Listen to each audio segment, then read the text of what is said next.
Morning, everyone. Welcome to the Daily Drop-In Morning Show for educators, where we are live every single morning, Monday through Friday at 7 a.m. Eastern, streaming on Facebook, YouTube, Twitter, Twitch, and now on LinkedIn. We are so thrilled to be able to welcome you into your morning as we get started. It is Wednesday, February 9th, and you know it's going to be a good one because I have a brand new guest with me. Kim is here.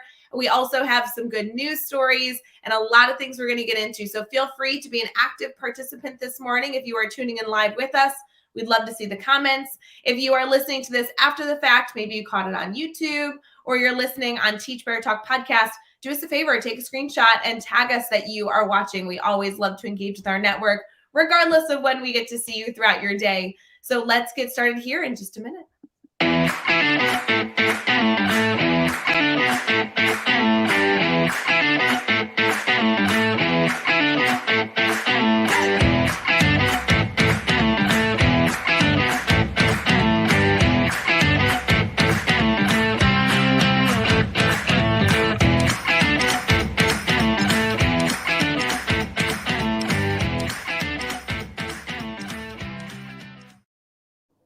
Good morning, everyone. Happy Wednesday.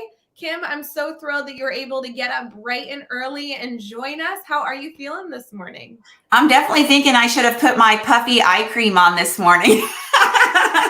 I feel that way every morning. I think if you watch these morning shows, like you see me and I'm like slowly waking up. And then by the time you've gone through an hour of dialogue, an hour of conversation, engaging with our network, I'm like, all right, friends, I'm ready to start the day. Yeah, it is a good way to start the day, isn't it? So fun. You know, Kim, I know that we have been able to chat and have been connected for many years, but I'm not sure that everyone in our network will have done their job in connecting with you and stalking you like I have. So would you mind sharing a little about yourself? Yeah, of course. So I spent the majority of my teaching career in fourth grade, which I absolutely loved. It's my favorite grade to date. And then I stepped into administration and I became a literacy coordinator and then a curriculum director. So the literacy coordinator position was really great because it kind of forced me to go in and teach at all levels, K through 12. And, you know, things are similar between grades, but they're also vastly different. And I was really thankful for that opportunity to really see what does instruction look like at each of those grade levels. And then I was a curriculum director. And then, you know, like you guys, I took this giant leap in 2016 and kind of decided that my mission was really to empower teachers to live big, bold, brave lives and to really reclaim their joy, not just within the profession, which is really hard right now. I'm a truth-telling person. I don't sugarcoat stuff, but also understanding that we can reclaim our joy outside of the profession because, as you know, sometimes our family life really takes a hit to this profession if we can't figure out, and I don't like the word balance because I don't think we'll ever achieve balance, but just creating that flow, right? Where like I feel good in my career, but I also feel good in the other parts of my life. So now I spend the majority of my time traveling the country and I do a lot of keynote speaking. And then my team goes in and does a lot of professional development topics. I love it. You know, Kim, we've been connected for a bit and obviously learning from you has been so wonderful. I'm so thrilled that you're able to join us this morning. So everyone in our community can hear about your passions and hear about your tips and tricks, but also following you on social media. You know, we, as in the people that follow you, get to learn a little about your life, which is so fun. I know you're a dog lover. I know that you're constantly like, I really love that you're talking about the opportunities we have to find joy in every element of our lives, because even just being able to be connected to you, I see that there are other things in your life that you value, that you celebrate. And I think that we're all kind of trying to find that inner peace with how much we get to have in our personal lives and our professional lives and how those blend together and it ebbs and flows over time, which is perfect for this week. Eventually later on in the show, we're going to get into focusing on what we love. And obviously you do love so many things you do in education, but I'm sure you also have some strategies on finding that balance with our families as well. Absolutely. Yes. Well said. So when you originally got into education, what was driving you and how has that impacted your work right now? I think I have just had this inner calling to lead and learn. I am such a learner. I was the classroom teacher who wanted to go to all the PD. And while there were a lot of things I could have done better for sure as a classroom teacher, I kind of think that my magic sauce was I could go to professional development, but then I could also come back and I would implement right away. And I just had that kind of inner drive to always be learning and evolving my teaching practice. And so I think that that's a big part of it. And kind of as a separate note, I'm also a happiness coach, which is kind of a weird little thing that goes along with education and outside of education. But early on in my life, I suffered some really hard things, which we all suffer hard things in life. But this was a very dark time for me. And so back around 1999 or so, I really sought a lot of personal self-help. It's kind of like when the self-help field opened up and there were books about this.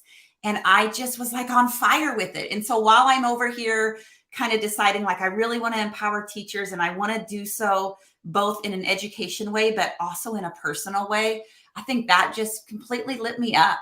And I saw the power of what it continues to do in my own life. No, it's so good.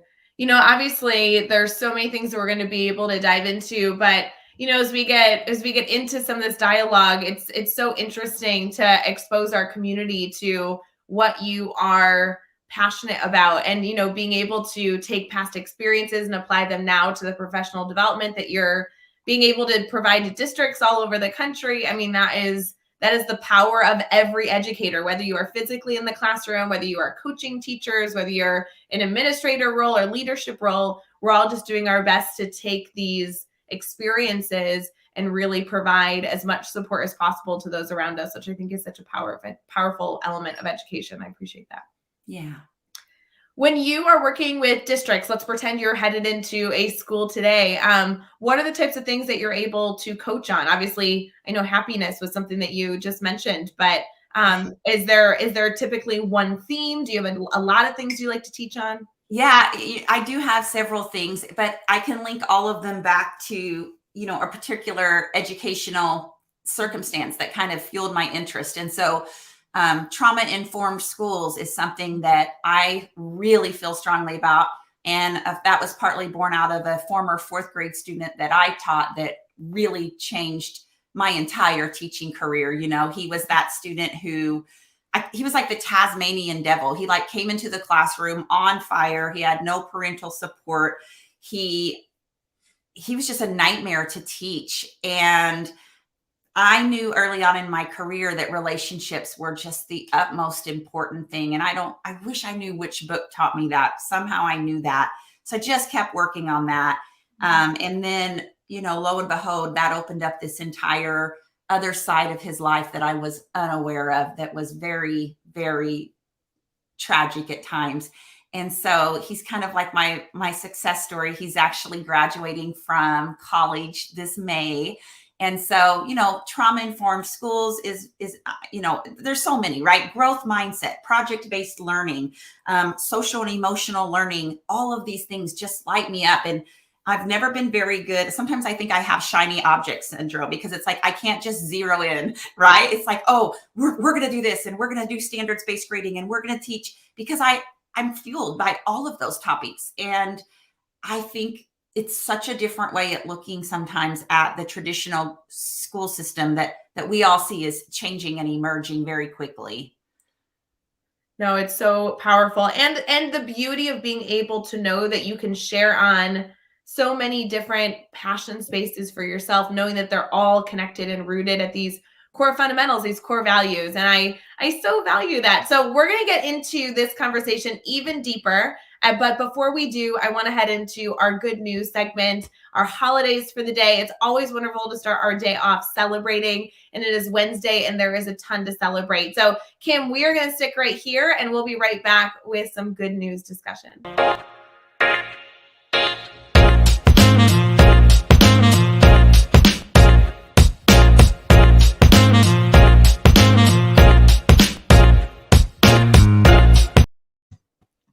morning, everyone. Thank you for popping into Daily Drop-In, where we are live every single morning, Monday through Friday. And we just love being a part of an element of your day. I know some of you that are commenting, good morning, Bree and Brad and Holly and Nikki and Aaron. It's so good to see you this morning and have you active when we are live currently. If you're catching this after the fact, we'd love to hear from you as well. So good afternoon, good morning, whatever time it is. We're thrilled that you are choosing to be a part of the Teach Better community here. You know, Kim, we really believe on the morning show that we get to celebrate as much as humanly possible. I know that you mentioned, schools have a lot that they are working through right now. Teachers have a lot that they're working through. Leadership has a lot that they're working through. And sometimes it can feel like you're walking through mud, right? Just like trying to get to whatever that destination looks like, but holy cow, it's going to take a while. And we always like to take a purposeful moment to celebrate. And holidays can be a great way to do that. Good news can be a great way to do that.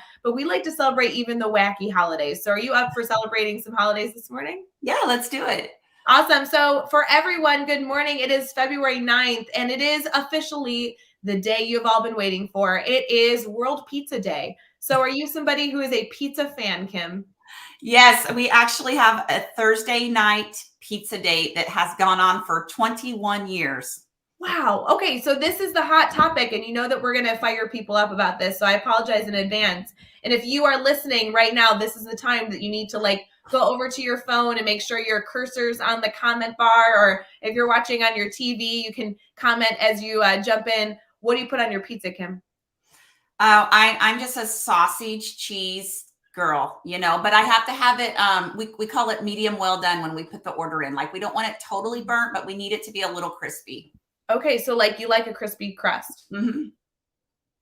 Yeah. What about you? Pizza, I feel like I'm open-minded to so many things, right? I'll try any topping once, but I am kind of a classic cheese pizza eater. I don't know if that's bad. Oh, no, there's not one way to be a pizza eater.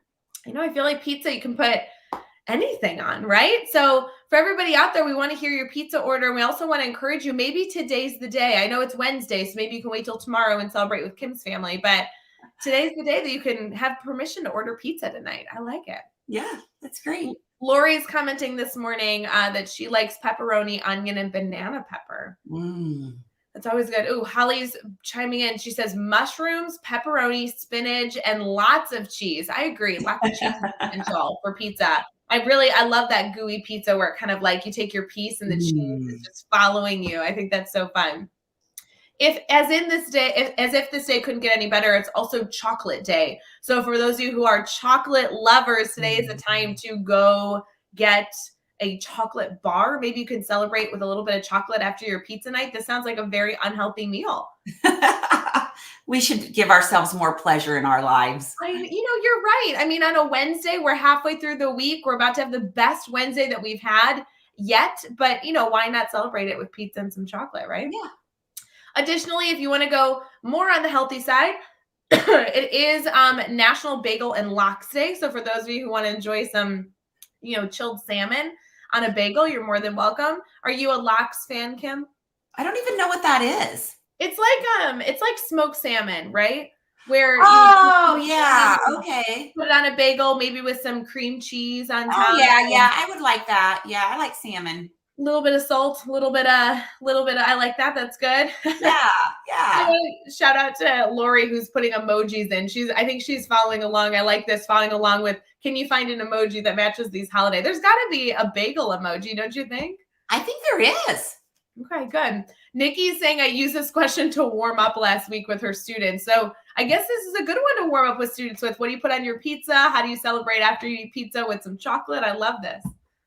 Yeah, that's awesome. I love that she's just doing normal talk with her students. That's what they need. Yes. What a great way you could foster that discussion, kind of warm up everybody's brain before you dive into content. I love that.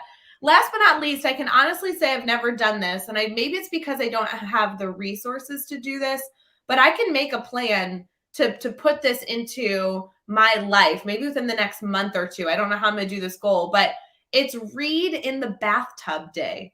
Kim, have you gotten, a great bubble bath and, grabbed a book and read? I'm a total bath person in the winter. So there's usually a book that follows me in there. Yeah, I mean, like read in the bathtub. That's a very specific type of celebration. And I think if you have one of those homes that has those beautiful tubs, maybe that's a great option for you. Yeah, yeah. Mine's not that big, but it's nice. It works. Well, if anybody's looking for some self-care after they've eaten their pizza and enjoyed chocolate, get yourself a bubble bath and, pick up a book. And I think you can enjoy a nice, book in the back. Maybe light a candle, turn the lights down. I like this. Mhm. Yeah, Sounds very calming. it does. Kim, if you had to pick up a book to read in the bathtub to celebrate Read in the Bathtub Day, what would be the book of choice? Oh my goodness. You know what? I just finished The Wish by Nicholas Sparks. Oh, Have you heard of it? Yeah. So good. It just blew my mind. It's like heart wrenching. And so yeah, sometimes, I'm reading fiction, but I'm also still just constantly absorbing any kind of nonfiction, personal help books. So I love that we need to remind ourselves sometimes that when we grab a book, it absolutely can be, a professional development book that's challenging our thinking as an educator, but we also can take time and step away from reading the educational jargon and enjoy some of the other stories as well. I think that's a great reminder. So yeah, good. absolutely. Kim, also on the show, we love to bring a good news article. This can be something that our community uses to foster relationships with colleagues. Maybe you're taking away a fun fact or you're able to start a conversation off because you saw just a really funny article on Daily Drop-In that you thought was a good news story.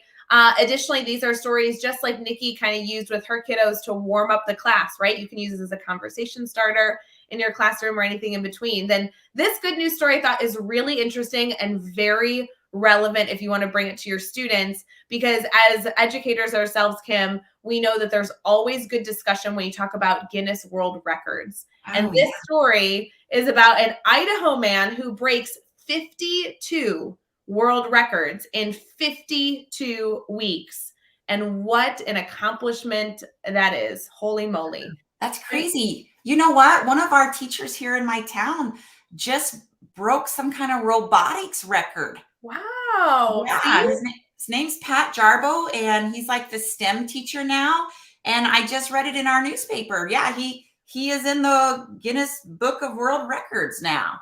I think that's crazy. And it's so interesting how many things are world records, right? Things that you don't think about. I think the most interesting part of this article, I would encourage you all to go look it up, is that the records that he broke are things that I'm like, oh, I didn't know that would be something that we would be trying to set a world record for. As you look through the article, his name is David Rush. He's one of the most prolific Guinness World Record holders.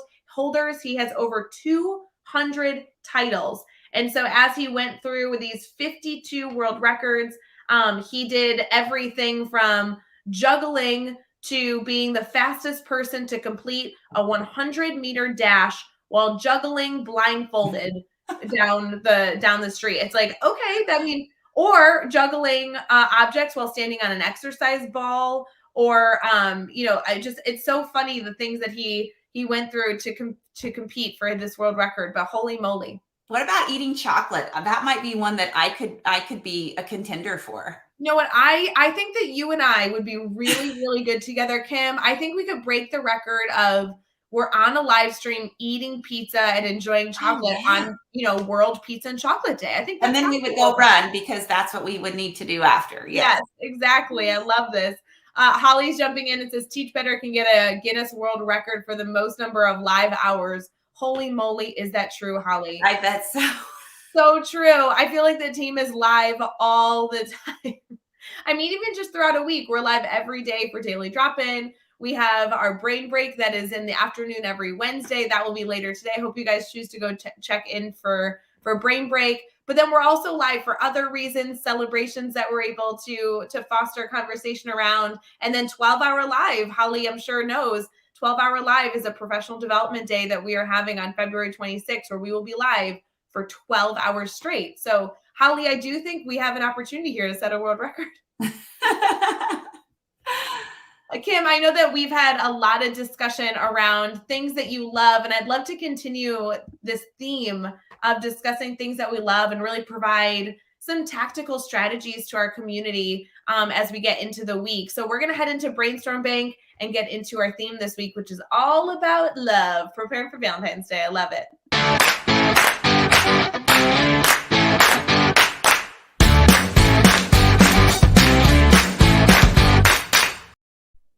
Good morning, everyone. Welcome back to the Daily Drop-In. This is our Brainstorm Bank segment, and as many of you know, this is a very, very special segment to us that we provide on the show every single day to make sure that we take a moment and we pause and we just sit back and ask our community, hey, friends, do you need anything? We know that there has been a ton of hurdles in your way, but there's also so many celebrations, and we love to be in a community where you are never brainstorming on an island. So if you need a brainstorm partner, Kim and I absolutely do not promise that we will have the perfect answer for you, but we would love to direct you in any direction, regardless of what you are problem solving through, and be a partner in finding that solution, whether it be related to brainstorming a student behavior that you're striving to overcome. Maybe it's a lesson plan hurdle that you have found. Maybe it's a struggle with a colleague or a membership of your leadership team that you're really wanting to make sure that you approach with a solution-seeking mindset. We are here for it. So feel free to add those topics, those ideas, and those questions in the comments. You know, Kim, as we get started here with our Brainstorm Bank, this really is a time that we also talk about our theme. And our theme this week is all about emphasizing and reminding ourselves of our why, the things we love. And I know that you have so many things you're passionate about, but if you had to identify really a topic that fuels you, you know, would it be relationships for you? Or are there other things that you feel like is your soapbox topic? Yeah, I think it's probably relationships, and creating just that space, even not just within the classroom, but Brene Brown talks so much about vulnerability, and I feel like vulnerability needs to get into our schools. So many times we go down the hallway and we smile at the teacher that's coming towards us and ask how they are, but in reality, we have no idea what they're dealing with because we've not really been taught that we're allowed to kind of share those conversations and those struggles. We're all supposed to kind of put our stoic face on and go about our day, when in fact we know that things can shift drastically when we give teachers as well as our students the space to have some emotional vulnerability and understand that we're not alone in how we think. We might think we're crazy or not functioning, but we're not the only one feeling that way. So while I promote a lot of understanding that we have the power to take control of a lot of things in our life, because sometimes we feel powerless, don't you think, Rae? Sure. Yeah, and we can feel like we're the victim of the system. And so I think while we we want to call an ace and understand that things are hard, we also want to know where the pieces are that are really within our power. And so I get really fired up when I think about that we actually all have the ability to kind of step in our power and change the trajectory for our students and for ourselves. So how do we do that? I know I'm sure that's a very general question. Of course, it's like, oh, well, let me give you a list of 2,500 things we can do. But when you say that an educator is listening, maybe, we have teachers listening right now, administrators right now that are thinking, nodding their head, yes, you're right. We do have the power. I do want that message to come across. How can we become a part of the solution? Well, I think I'm going to go back to the happiness research here because I think this kind of blows people's mind, and it really does show in our life where we're letting life kind of happen to us, and then when we're taking charge of our life. And so, and I guess I'm really passionate about this.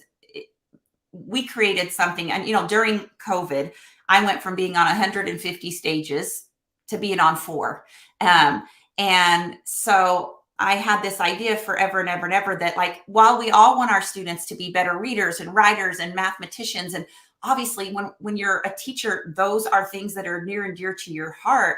But for me, I always wanted the opportunity to teach kids how not just to be good at school, but to be good at life, to be good at relationships, to be good at resolving conflict, to be good at joy, to be good at love, And I always felt like, while I embedded some of that in my curriculum, it was hard because I always felt the pressure of getting through the next chapter and getting through the next standards and all of that.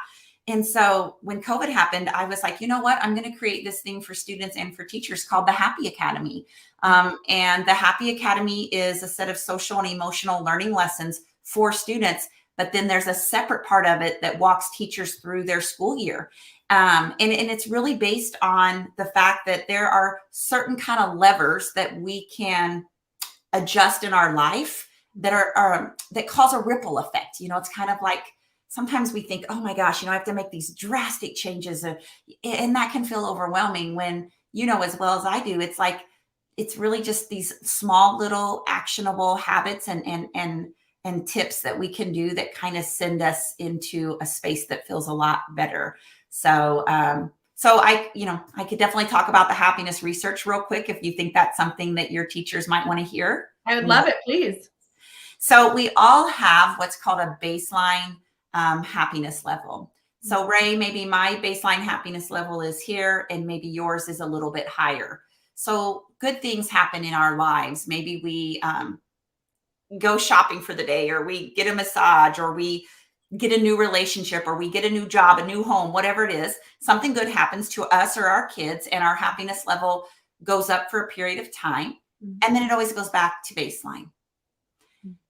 The same is true from when we experience hard things in our life. We can experience grief, loss, stress, challenges, really hard things, and our happiness levels will go down for a period of time, but they always go back to baseline. And I would say you kind of see that in your life, right? Like there's times where you get happy and then it's like, okay, now I'm back to where I was before. Happy, not, you know what I mean? Do you kind of see fluctuations? Absolutely. Not only within the day, but also within phases of life that we've all continued to experience. So yes, absolutely. Yeah.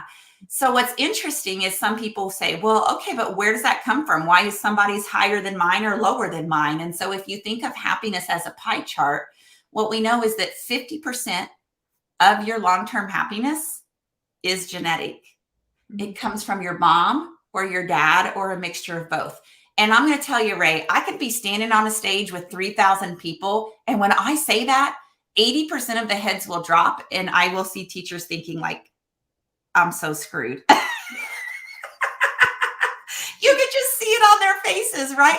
Like I was born to like a super loving mother, but she is kind of wired to like pick out things that are going wrong. It's just like how her brain works.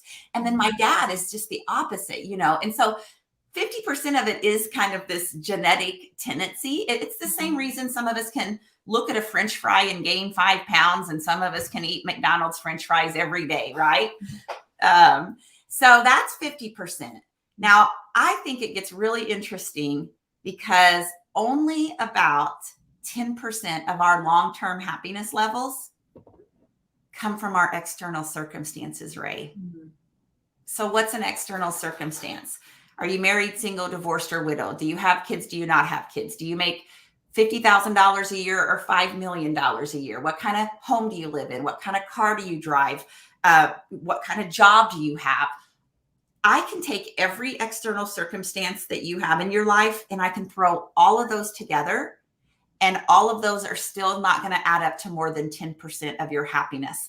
But what happens is people like you and me and every other human, we let external circumstances take up way more than 10% of the pie. And I talk to students about this all of the time. And so here's the deal. I want to be careful that I'm not promoting like toxic positivity here, because I don't believe that we're supposed to just not feel our hard feelings. I can't stand when somebody says, now just focus on all the good that's in your life, or now, sweetheart, just be thankful for the job you have. It's like, no, I'm allowed to feel mad, sad, frustrated, anger. Like I'm allowed to have the full range of emotions.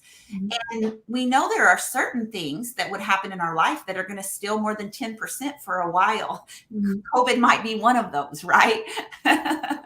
Yeah. But what's neat is to know that there comes a point too where you're like, hey, okay, I'm choosing to be in the gutter over here, and I get to choose my next thought. So we have to be really careful that we're not allowing these external circumstances to steal too much of our joy. I do love the the thought behind now knowing that there's a lot of different factors, but that can affect our baseline, but that the baseline exists. It kind of gives us hope that if you find yourself a little bit down in the dumps, if you find yourself really stuck in a hard space, there's an element of hope to say, yeah, but I know I'm going to get back to my baseline, right? Like That's I right. know that gets to happen, which is comforting, I think. It is, because it lets us know and our students know that actually more of this is in our power than we ever thought or we ever knew. And so, if 50% is genetic and 10% is our circumstances, that leaves 40% of the pie. And that's the part that's lit me up for the last 20 years. Because regardless of your genetics and regardless of your external circumstances, every human being has the ability to increase their happiness levels by up to 40%. And Rae, what we know about this and why this is important is, 10 years ago, I would have been laughed out of the room if somebody hired a happiness coach to come and work with students and teachers or employees in every business, because it was like happiness was woo-woo-y. Like, who has time to focus on that, right? Right. Yeah. But what we actually know from the research, Rae, is that when we can get teachers' happiness levels to positive more than negative, neutral, or stressed, we see that teachers and students are 10 times more engaged in their job. Okay. They are 31% more productive. They're 3 times more creative. And so what happens is when we actually put well-being at the forefront, kind of social and emotional learning for our teachers and employees within the schools and teacher leaders, but also for our students, we start to see this really magical thing happen. And so many people are like, but Kim, what's the 40%? What do I do? How does that, Well, I could talk to you about this all day, but it's the culmination of 3 things. It's your thoughts. Our thoughts drive everything. And guess what? We have control over our thoughts. We get to choose our next thought. It's our behaviors and it's our actions. And so that's the piece that we really work on, is helping us learn what those habits are and what those actions and behaviors are that kind of help us really take charge of our thoughts, so that when you're going throughout your day, Rae, are you feeling good more than you're not feeling good? Yeah. I want to dive into this further, making a connection to our community here. What I know we've had numerous discussions on, there's this topic that we've discussed numerous times that we call like today's best, right? We want everybody, whether you're a classroom teacher, your students themselves, to be able to give their best for the day. But we talk about that your best is not always you 100%. Sometimes you have things going on in your world and your best is actually 60%, but that is your absolute best that you are able to give that day.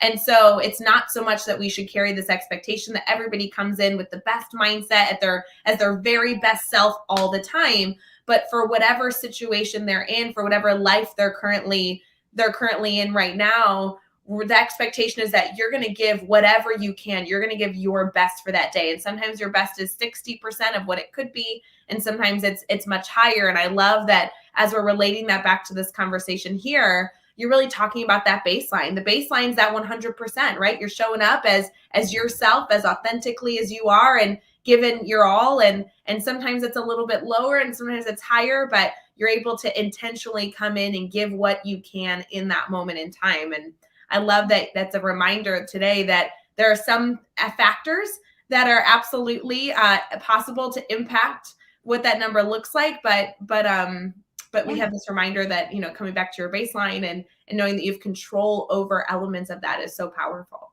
Yeah. And I love that you reiterated that, Rae, because I think that sometimes people can think, it's supposed to be all about sunshine, butterflies, and sprinkles. And I don't agree with that at all. And in fact, I think we have to start having more of those difficult conversations with our students, where we get vulnerable with our students and we teach them emotional intelligence. And then we have to also have that happening within the people who are running the system in the schools, And so, like, how refreshing, Rae, would it be if we could get teachers to actually spend some time just saying, hey, this is what's really hard for me right now? Because I'm going to tell you, when I went from being on the stage live for keynotes to doing virtual keynotes, I thought to myself, how am I ever going to capture that same energy? But I'm going to tell you something that happened, Rae, that was really magical, that still happens with a virtual keynote. When I do a virtual keynote, I have them respond what they're thinking in real time in the chat box. And I'm going to tell you that has been the place where vulnerability opens up, because teachers are seeing what other teachers are saying and thinking. And it's like, it's this magical thing that never got to happen when I'm on a stage, because when I'm on a stage, I can't stop and be like, so what are your thoughts here? And I just love that. For me now, I have learned how to open the gateway to get teachers to have real conversations. Not what are we supposed to do and how are we supposed to act, but let's just be real human beings who are having a real human experience. And we're reaching for joy, but we're also honoring the struggle, which is just as important. So powerful. Kim, if you had one takeaway that you wanted our community to take away with them into their day after kind of tuning into Daily Drop-In, what is the one fact, reminder, or element that you really hope that educators walk away with after meeting you and continuously connecting with you from today's conversation? I think when I go back to my teaching career, I left almost every day out the glass doors, and I just left with my head down and this look of defeat much of the time. And I would immediately start to rehearse all the things that went wrong that day. I didn't handle this particular student the right way, or I didn't teach this lesson very well, or, it could be a multitude of things. And what I've now realized, Rae, is that that's what we all do. We can do, if I drew a circle and I had, 99 yellow dots in that circle, which were 99 good things that you did that day, but then there was one thing you screwed up. Why do we all focus on the one black dot, right? And so we don't always take the time to look back and go, gosh, but this is what I did really well. And so I think for me, what I most want for teachers to do is I want them to walk out those doors at the end of the day with their shoulders back, their head held high.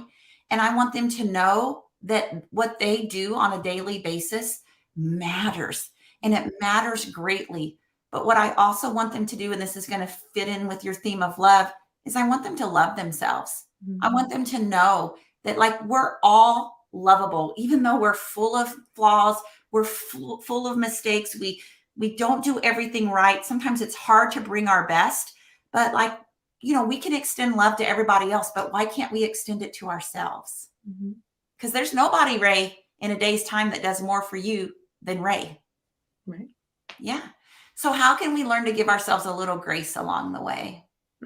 Such a good question, a good tidbit to consider as we head into our Wednesday. One of the things I really value and get excited about for Wednesday is that we have a special segment that we only do on Wednesdays at the end of the show, where we talk about how we can take these ideas and elevate them. How can we take these ideas and continue to be a explorer, continue to be a learner in these topics. Every single week we have different themes, and sometimes they're themes that we're very comfortable talking about, and sometimes they're themes that we're very uncomfortable talking about, or we're feeling very uneducated on the topic. And this show, this 5 days that we're able to discuss that, is purely just the beginning of our exploration. So we're going to transition into recommendations we love, so we can make sure that we provide some recommendations for those of you who are interested in taking this idea a little bit further.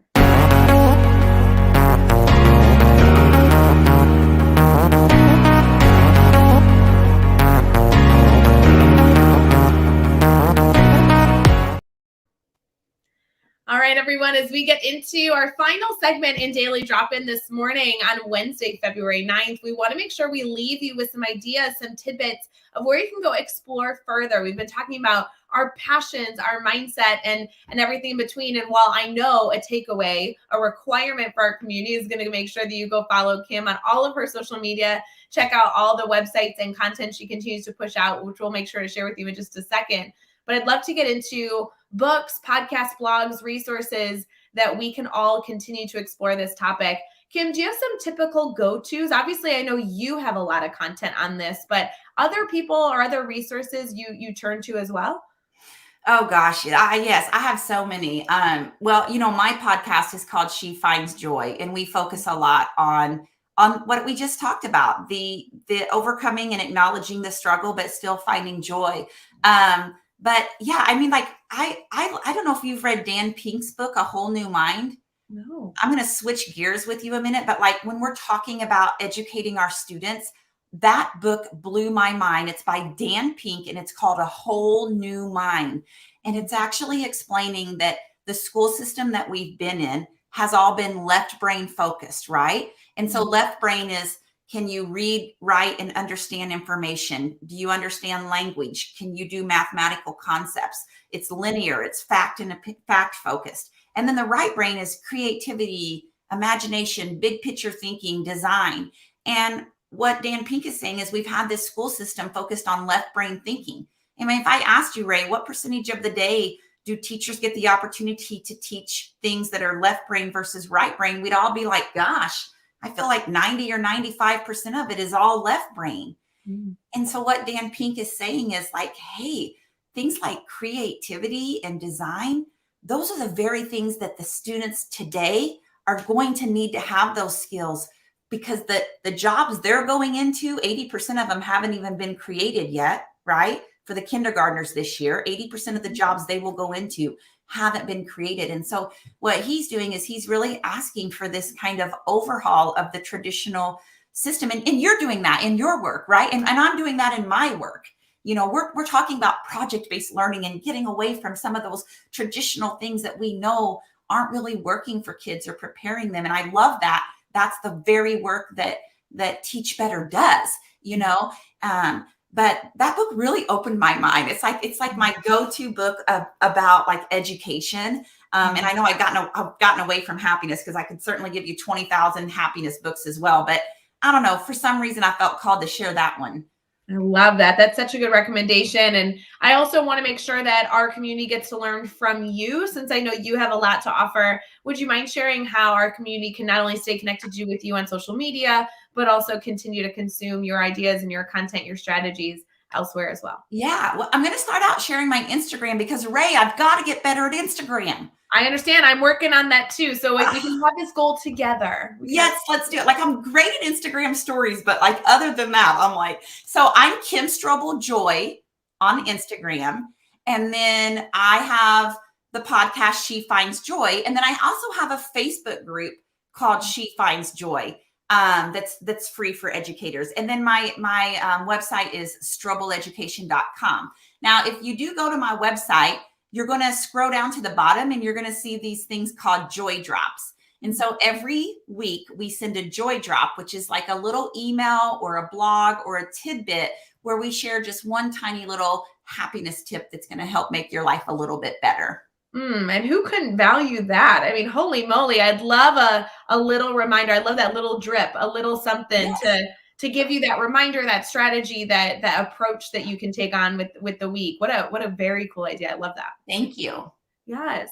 Well, I want to encourage everybody in our community to go connect with Kim. Like I said at the very beginning, Kim and I have been connected for so long. I so endorse the work that she's doing, and I always love to be able to bring you on the show and expose you to our Teach Better community, Kim. But also, I love pushing our friends, our family to go connect and add other people to their professional network. And you're definitely somebody who is doing powerful work that we want to make sure our community is exposed to as well. Like everybody else, I know we are headed into a wonderful Wednesday, and I want to wish you all the best Wednesday ever. I just have a feeling this is going to be a good one, friends. So let's carry the mindset that something special is going to happen today, right before we celebrate with our pizza and our chocolate and our bubble bath later tonight. But as you guys enjoy your final sips of coffee, we hope that you head into just a wonderful opportunity to be able to make an impact with students. And Kim, I really do appreciate you waking up bright and early to chat with us. Yeah, you're welcome, Rae. I'll be happy to share this episode with my community, who also needs to hear the very good things. I love everybody that's on your team. Chad and I, we have this running thing going on, and it's just so nice, isn't it, to be with people who are really aligned to wanting to serve and make things better for all of us. And you guys, I really do compliment you for that as well. Thank you. No, it's so fun. We were talking before we went live earlier today that it's just so powerful to be able to surround yourself with good people. And yes, that is in your working environment, but we all have control over that in our personal and professional networks as well. And so always fun to be able to continue to engage with people in our network. Kim, I want to wish you a wonderful Wednesday as well as everyone else. Don't forget to tune in later this afternoon for our brain break with Jeff and Dave and whatever other shenanigans they add to that show. I feel like every week I'm just crossing my fingers that they don't say something so goofy. So we hope that this show is going to be good this week. Additionally, as a reminder, we'll be back here every single morning for Daily Drop-In and wrapping up the week on Friday with the one and only Brad Hughes. So we will be here. We hope to see you soon. And cheers, everyone. Happy Wednesday.